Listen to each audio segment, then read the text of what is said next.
Boa noite a todo mundo que está nos assistindo, sejam todos bem-vindos, vocês que estão nos vendo aí pelos meios de comunicação, pelas redes sociais da FEEGO, a Federação Espírita do Estado de Goiás, acompanhando aí a programação do 39º Congresso Espírita de Goiás. Nós estamos aqui na livraria da FEEGO, na livraria do Congresso, para mais um momento de divulgação de obras que nós temos a certeza absoluta que vão ser importantes, vão agregar a todos nós. E nós estamos aqui para um momento especialíssimo com duas pessoas que são aí referências, né, no meio espírita, que nos trazem aí conhecimentos, conteúdos que enriquecem demais.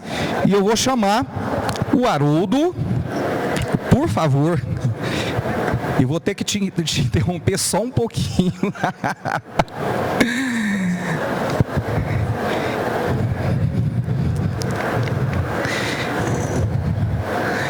E o Jaime, por favor, se acomodem, nós já estamos ao vivo, né?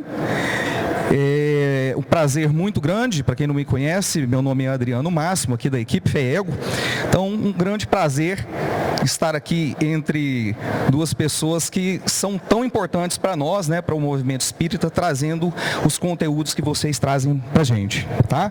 Então vamos para esse momento de divulgação das obras que nós nos propusemos aqui a divulgar na data de hoje, se bem que na livraria nós temos outras obras, tanto do Haroldo quanto do Jaime, né? E nós vamos aqui então vamos tentar fazer um link entre o pão de queijo e a peixada pernambucana. Pode ser? O bolo de rolo. O bolo de rolo? É. Fechou. O pão de queijo com o bolo de rolo. Perfeito, né? Pessoal, então é isso. Estamos aqui com o Haroldo Dutra Dias, que é de Belo Horizonte, né, Haroldo? Se eu falar alguma bobagem, vocês me corrijam, por favor, tá? E tem aqui como símbolo, eu até coloquei aqui como símbolo o pão de queijo. Mineiros e goianos que são irmãos siameses, né? Assim, então, o modus operandi muito próximos, né? E estamos aqui com o Jaime Ribeiro, né? Pernambucano, de Recife, né, Jaime? E nós estamos aqui para divulgar, então, duas obras. A obra do Haroldo,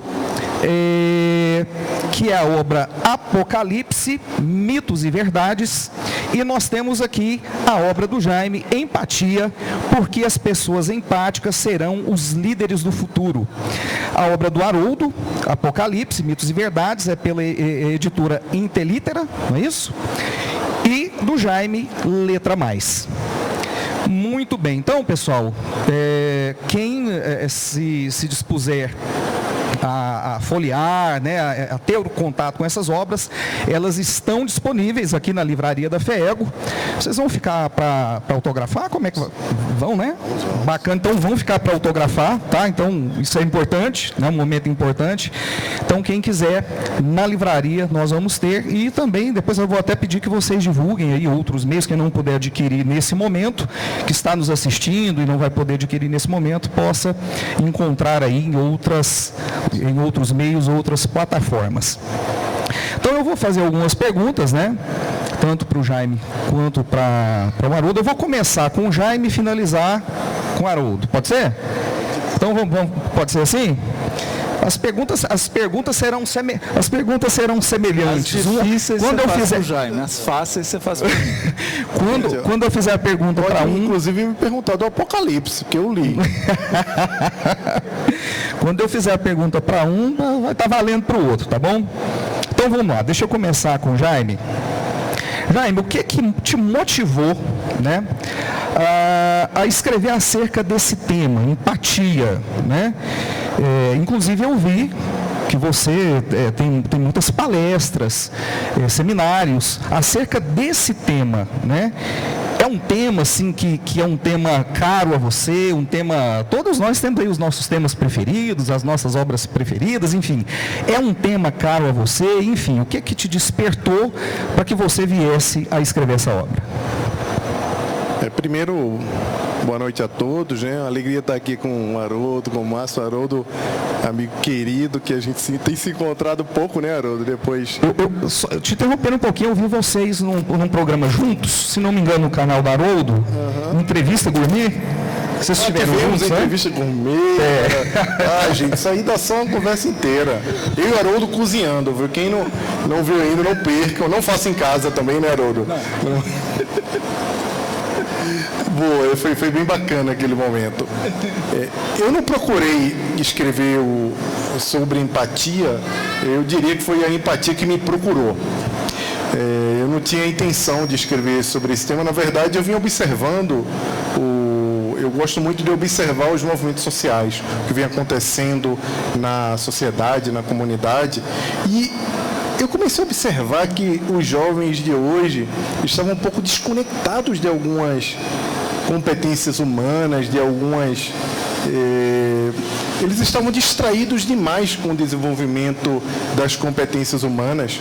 E isso me chamou muito a atenção, porque o que eu esperava é que as novas gerações estavam vindo para construir um mundo melhor, um mundo regenerado. E eu, quando olhava ao meu redor, eu dizia, tem alguma coisa diferente do que o que a gente esperava. Então eu comecei a pesquisar o que existiam de estudos relacionados ao comportamento do jovem, e eu cheguei a um estudo feito pela Universidade de Michigan, que foi feito em 2010, que dizia que os jovens de hoje eram 40% menos empáticos do que os jovens de 30 anos atrás. Eu fiquei surpreso com essa informação, porque não fechava um pouco a conta, porque de fato eu esperava, pelos estudos que eu vinha realizando ao longo dos últimos anos, de que era exatamente o contrário, que era uma geração que tinha um olhar ambiental, que tinha um olhar mais comprometido com a sociedade, e os estudos apontavam outra coisa. Só que quando eu olhei mais profundamente nesse estudo, eu vi que os jovens também tinham se tornado mais narcisistas. E esse estudo dizia que eles estavam quase 60% mais narcisistas. E aí eu vi que era uma combinação bombástica.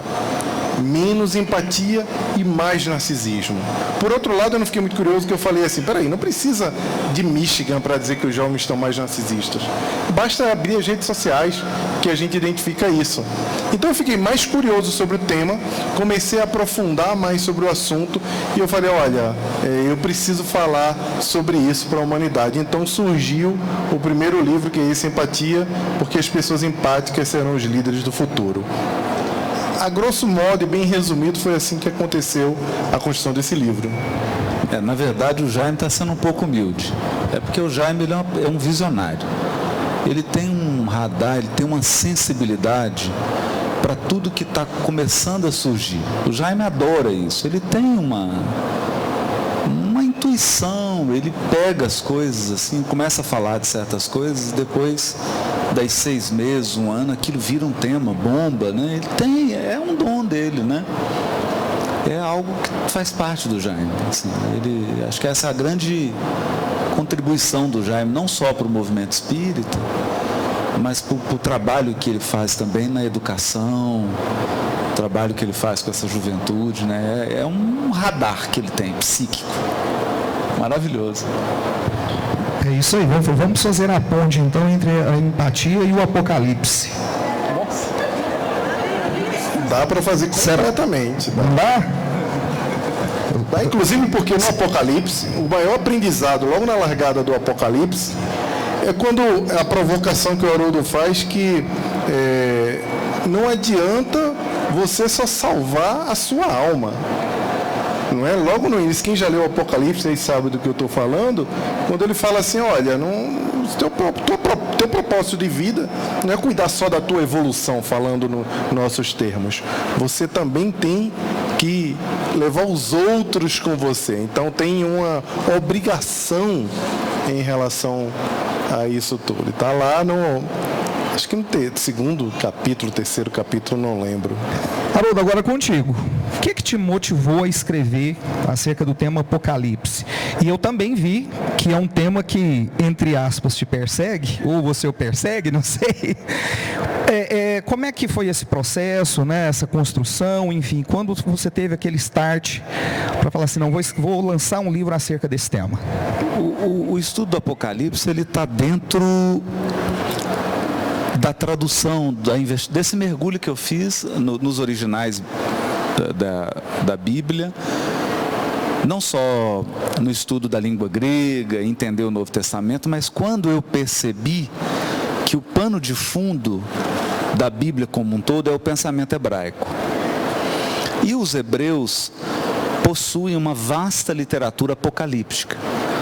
Quando o Ocidente se apropriou dessa literatura, não fez de uma maneira adequada. Então, a apropriação da literatura apocalíptica hebraica pela sociedade ocidental, lá atrás, ela foi enviesada. E ela se deu através da mitologia grega. Então, a gente confundiu muito a apocalíptica hebraica com a mitologia grega. Veja, são extraordinárias as duas. Não tem... eu amo a mitologia grega, acho que é uma coisa linda, um exercício espetacular. Mas a literatura apocalíptica é uma coisa diferente. Por quê? Porque a literatura apocalíptica, ela trabalha com chaves de leitura muito bem definidas no próprio texto. Então, quando você pega, por exemplo, um dos livros da literatura apocalíptica que foi para a Bíblia padrão, né? Bíblia canônica, que é o livro de Daniel, tem momentos que o próprio livro explica o que é o símbolo. Então, por exemplo, na literatura apocalíptica, maremoto é conflito entre nações. Está dito lá. Falou em maremoto, ou seja, dando uma ideia de que fenômenos naturais eram usados como metáforas para aspectos sociais. Quer dizer, a literatura apocalíptica, ela não está interessada em descrever fenômeno geográfico, fenômeno meteorológico, ela não está interessada nisso, embora ela use essa metáfora. Ela está interessada em descrever movimentação social e evolução social, e ela inclusive dá os parâmetros. Ela dá os parâmetros. Olha, eu vou analisar daqui até aqui. Ela dá o período. Né? E aí isso me interessou muito. Esse resgate da verdadeira compreensão da literatura apocalíptica. Porque ela não é lida da maneira adequada. E quando a gente lê ao pé da letra, aí vira um desastre total, né? Porque aí vira uma coisa para colocar medo nas pessoas, para partir para o pensamento mágico. Aquela visão de tsunamis e furacões que vão, né, acabar com o planeta e tudo vai ter fim. Exatamente isso. Né? Então, a literatura apocalíptica, ela não está interessada nisso. Ela está interessada num marco que, metaforicamente, começa em Adão, 4.000 anos antes de Cristo, e vai adiante numa semana de 7.000 anos. Aliás, a Bíblia hebraica. Então, a narrativa hebraica da Bíblia, em termos de história, ela começa 4.000 anos com Adão e ela termina 3.000 anos depois. Então, falta-nos 1.000 anos para terminar a narrativa histórica bíblica. Com certeza virá mais coisas para se agregar a essa literatura, porque a história bíblica termina daqui 1.000 anos. Eles estavam interessados em descrever 7.000 anos. Essa é a moldura. Né? Interessantíssimo. Jaime, passando para você, o que nós vamos encontrar na obra Empatia? Antes de tudo, a gente... sem querer puxar spoiler de vocês, tá? Não, tudo bem. Antes de tudo, você vai encontrar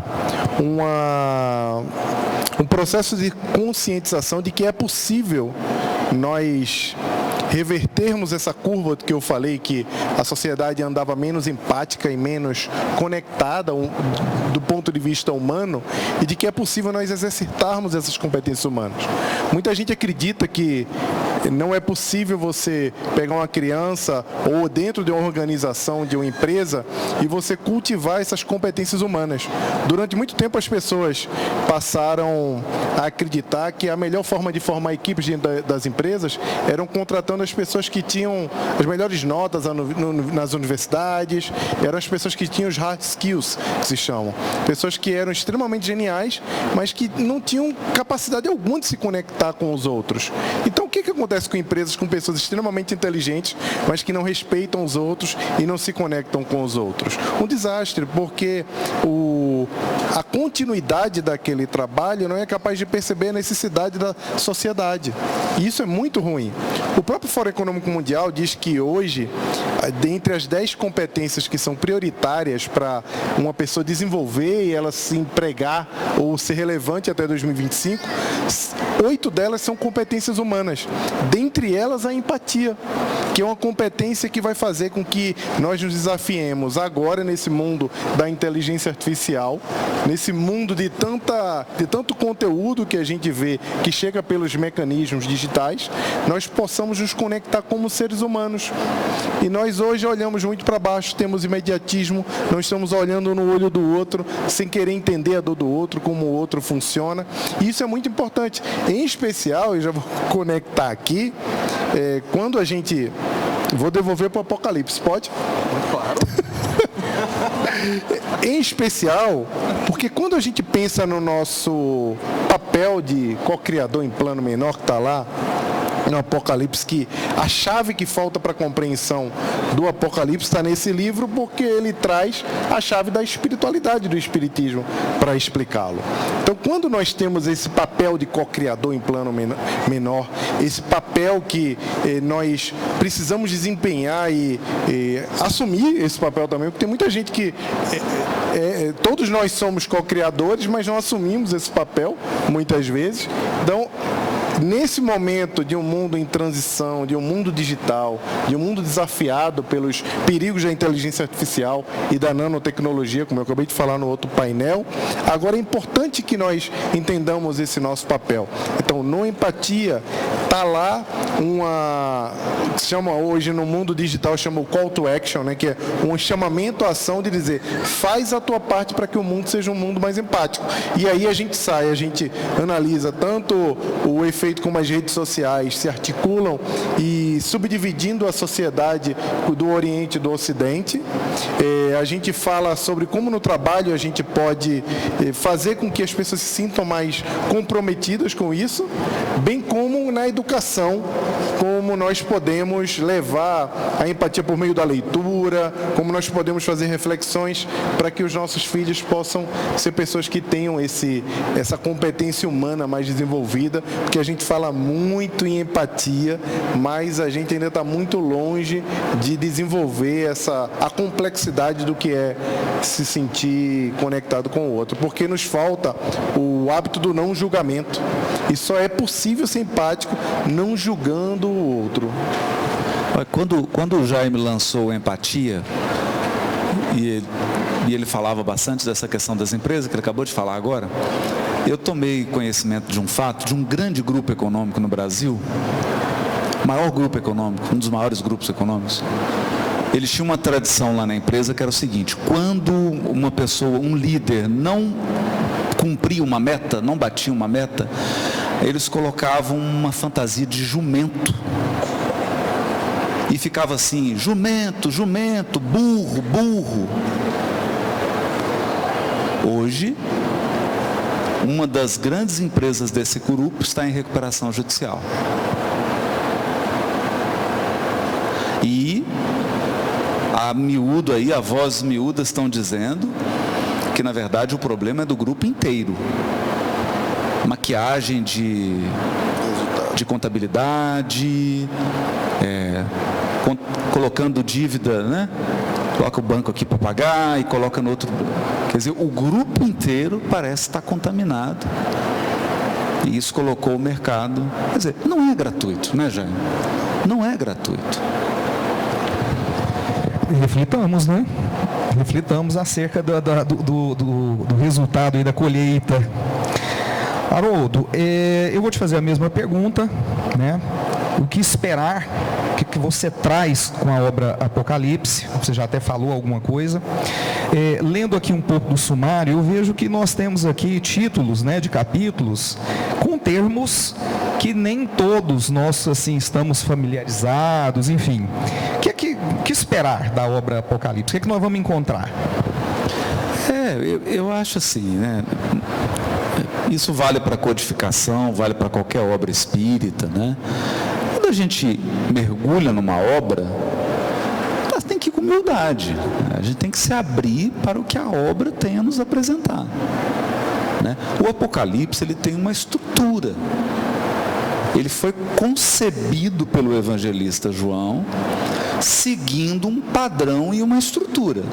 Então, se eu chego todo prepotente, querendo impor ao Apocalipse os meus modelos de pensamento, os meus modelos de compreensão do mundo, vai dar ruim,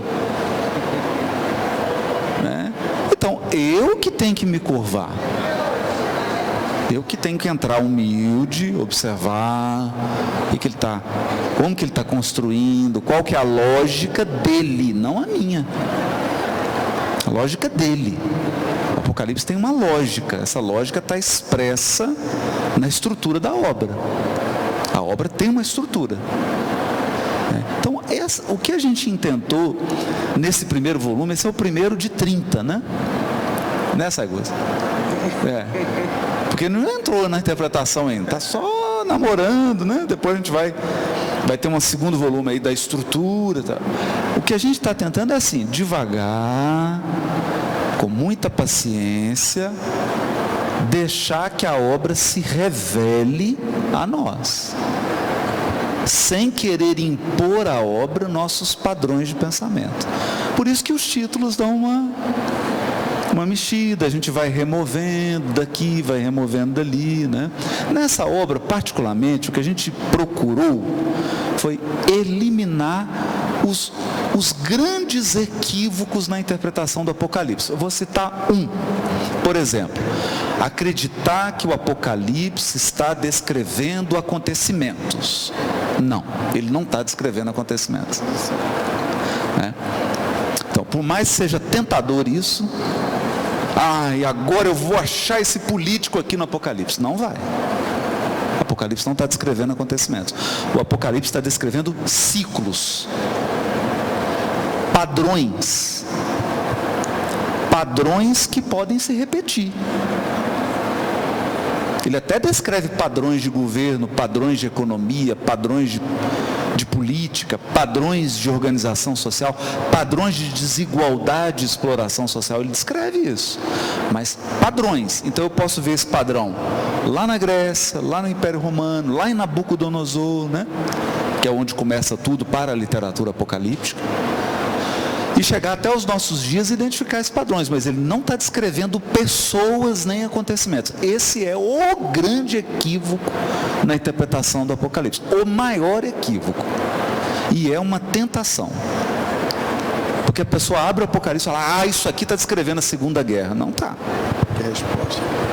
Está descrevendo um padrão. Eu posso encaixar a Segunda Guerra nesse padrão, posso, mas não está descrevendo apenas a Segunda Guerra. E aí é mais ou menos assim. O Apocalipse é como se eu tivesse vários potes de 4 litros, vários tanquezinhos de 4 litros. O que a história vai fazendo? Ela coloca 100 ml aqui, 100 ml ali, 100 ml ali, até que todos esses potes estejam cheios de iniquidade. Aí vem o grande juízo, o grande julgamento divino. Então, é o que o Apocalipse chama de a plenitude dos tempos. Eu tenho que deixar o processo de saturação acontecer, que é esse encher o pote. Ele usa esse símbolo toda hora. Essa é uma chave de leitura. Tem muita coisa boa para nós aqui, não tem? Jaime, eu vou pedir para que vocês correlacionem as obras de vocês, no caso a sua empatia, correlacionar a empatia com a doutrina espírita, com os ensinamentos de Kardec. Onde é que isso se encaixa?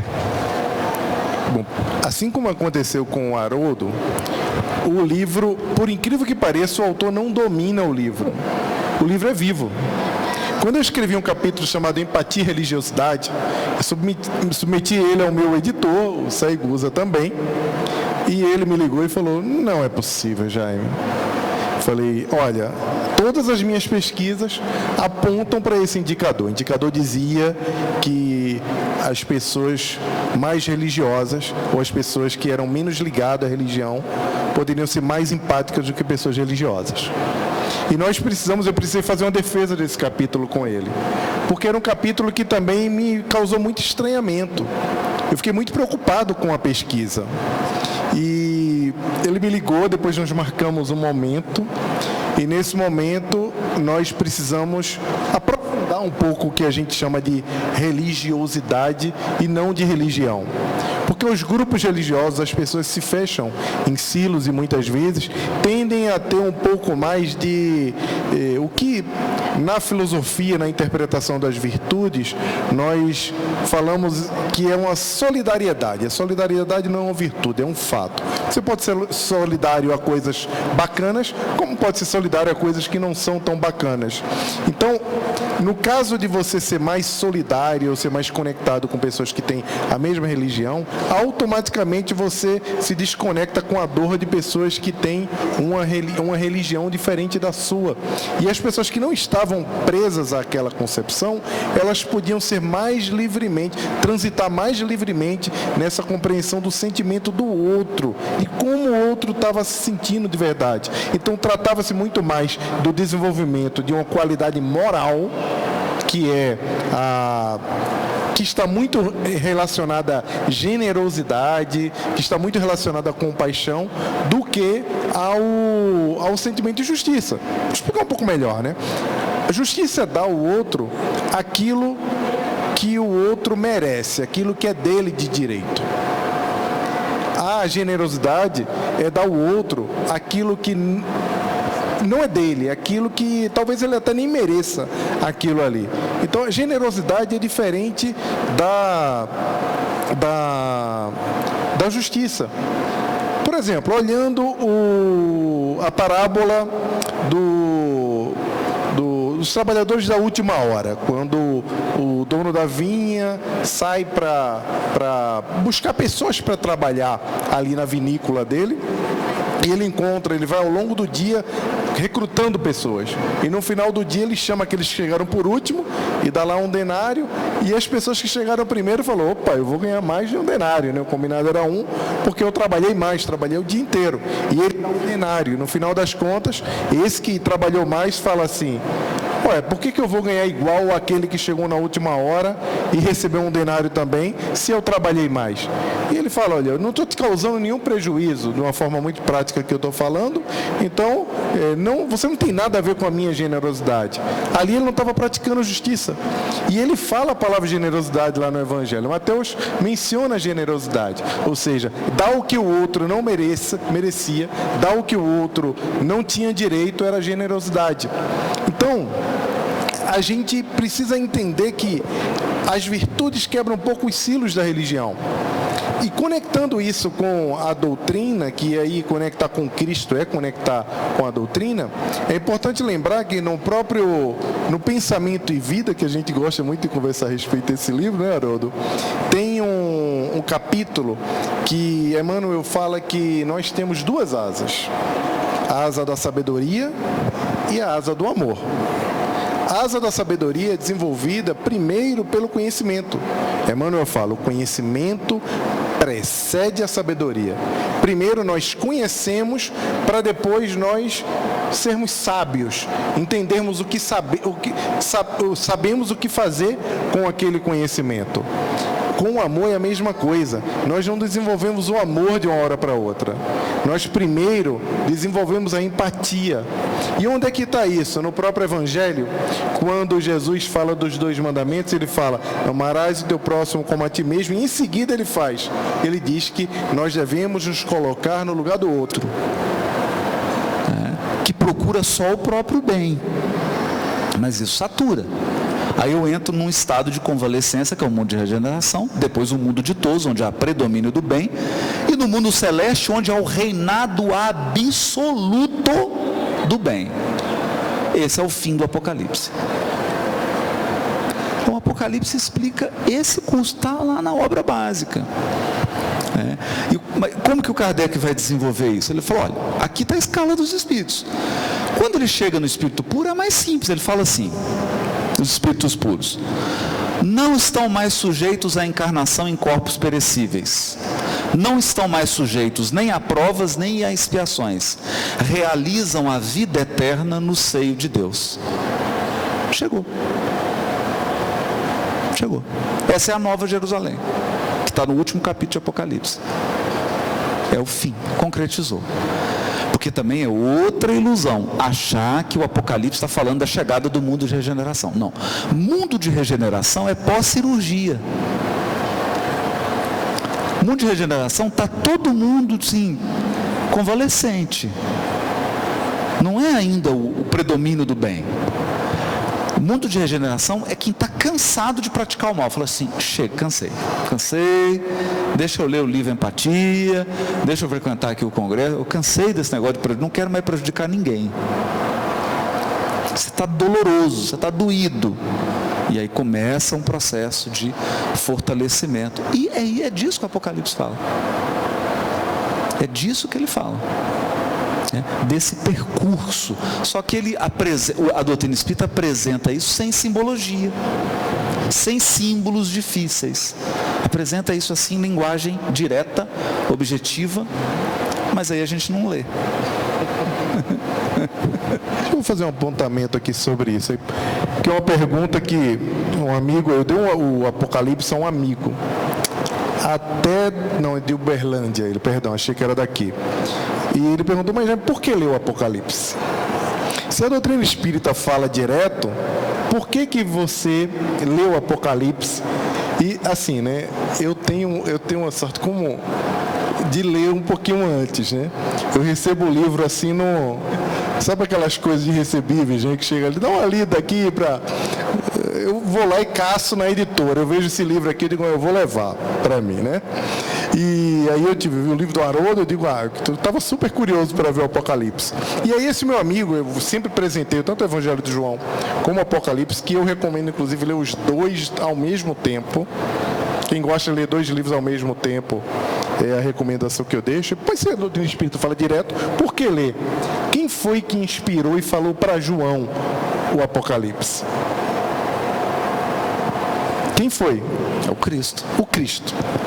Como é que eu não vou ler um livro que foi inspirado diretamente pelo Cristo para João o Evangelista? A outra coisa, eu evitava muito estudar o Evangelho de João. E eu estou falando assim, tudo que eu estudei Apocalipse é com Haroldo, tá? Eu nunca tinha me interessado tanto pelo Apocalipse, porque eu não entendia, eu achava muito simbólico e viajado, para usar uma palavra bem direta. É muito viagem.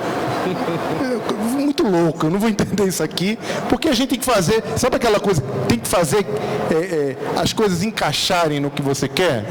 E não dá, precisa ter uma pessoa que realmente foi lá na fonte, nos originais, cruzou com o grego, tentou interpretar e viu as influências, inclusive, da mitologia grega ali, que é importante. Foi escrito em grego, né? Foi escrito em grego, que é uma particularidade, né? Então tinha que extrair isso aí, que foi o que o Haroldo fez. Então, se foi o Cristo que inspirou diretamente, foi o João que depois que eu parar de evitar o Evangelho do João, eu parei de evitar, depois que eu tive essa compreensão de que era o Evangelho espiritual, que era o Evangelho inspirado ali, bebido na fonte de Maria, eu fiquei apaixonado pelo Evangelho de João, porque eu falei tudo no Evangelho de João. Eu lembrava que eu fazia o Evangelho no lar, aí vinha uma frase, Haroldo, que era uma frase que me refrigerava por dentro. Quando João fala, o Cristo falou assim, não turbes o vosso coração. Essa frase no Evangelho no lar me refrigerava o meu espírito, porque e é tão profundo, eu não consegui entender por quê.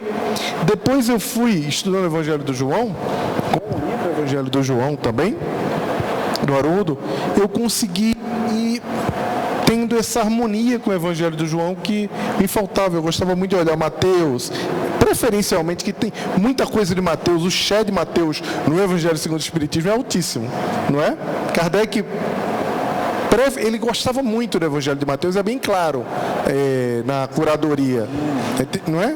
Tem muita coisa ali, mas o Evangelho de João, ele me capturou com essa compreensão da espiritualidade, que ele sai completamente do que os outros evangelhos, da forma como os outros evangelhos explicam, e traz o evangelho espiritual.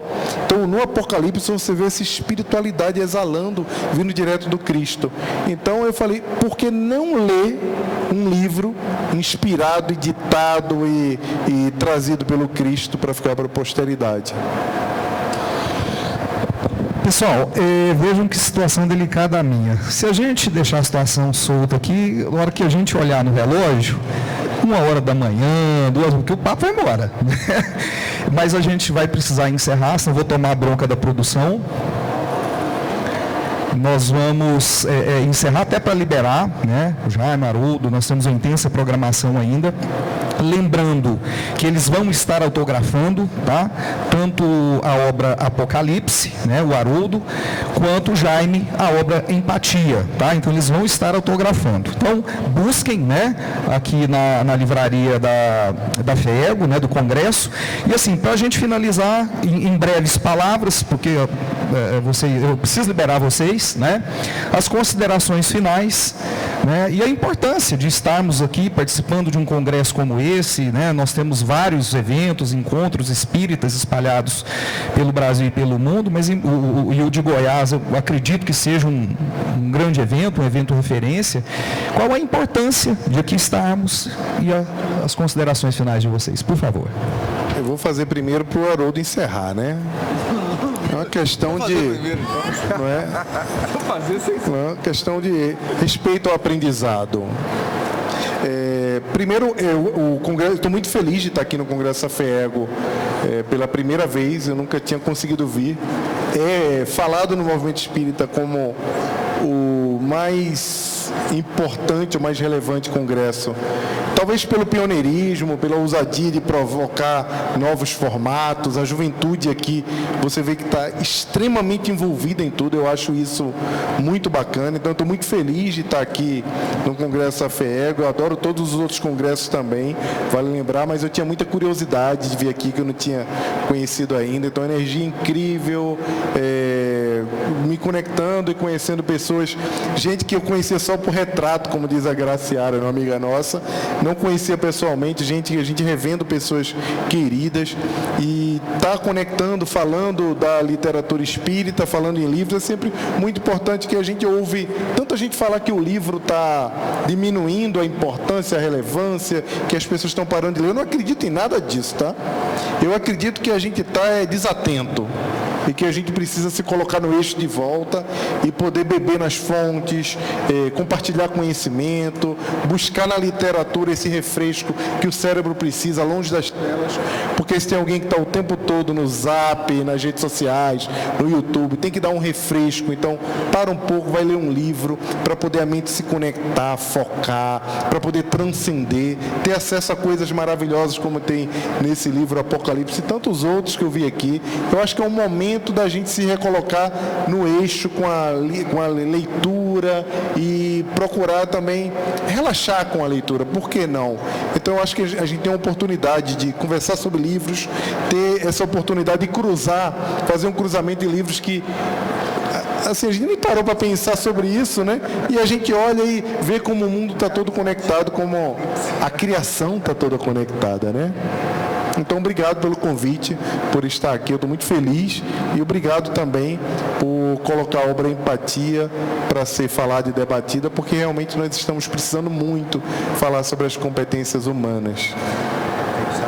Ó, gente, e tem uma coisa, né? A Ivana é coordenadora do Congresso e ela me confessou uma coisa, eu vou ter que dizer aqui, né? O Jaime é um dos consultores desse novo formato, esse radar que ele tem.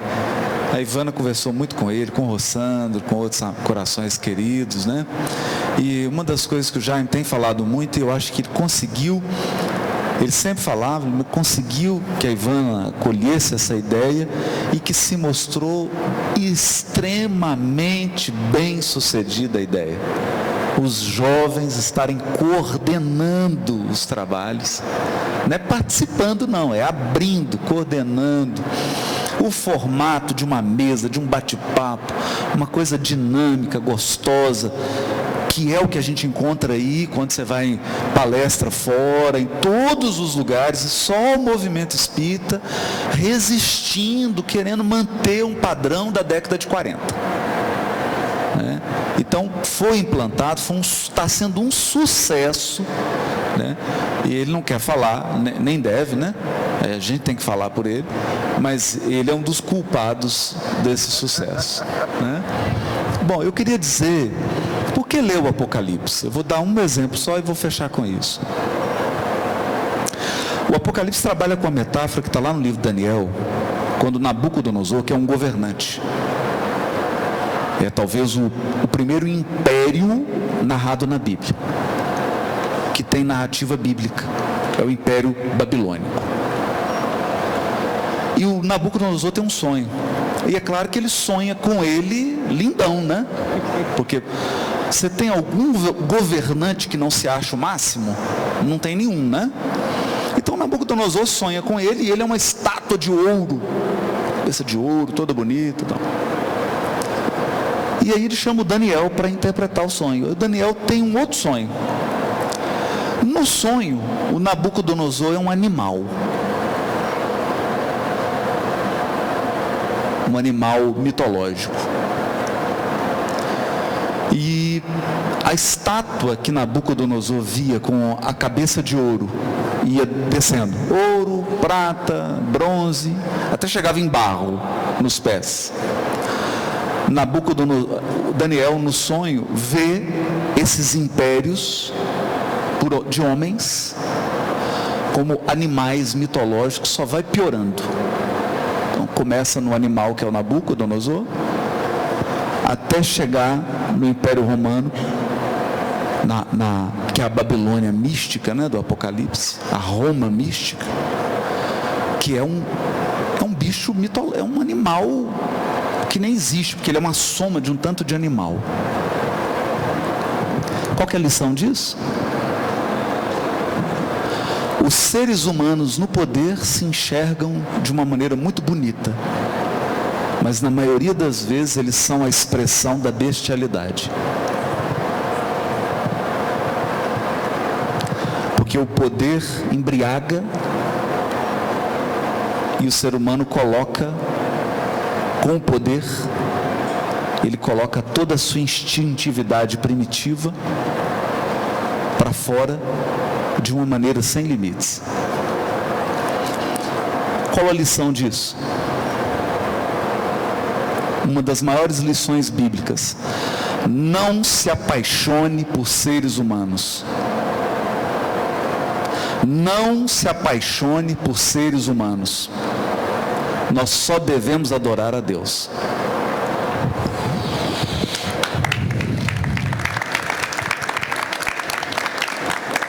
Então é isso, pessoal. Nós já precisamos mesmo encerrar, senão a produção vai cortar meu microfone.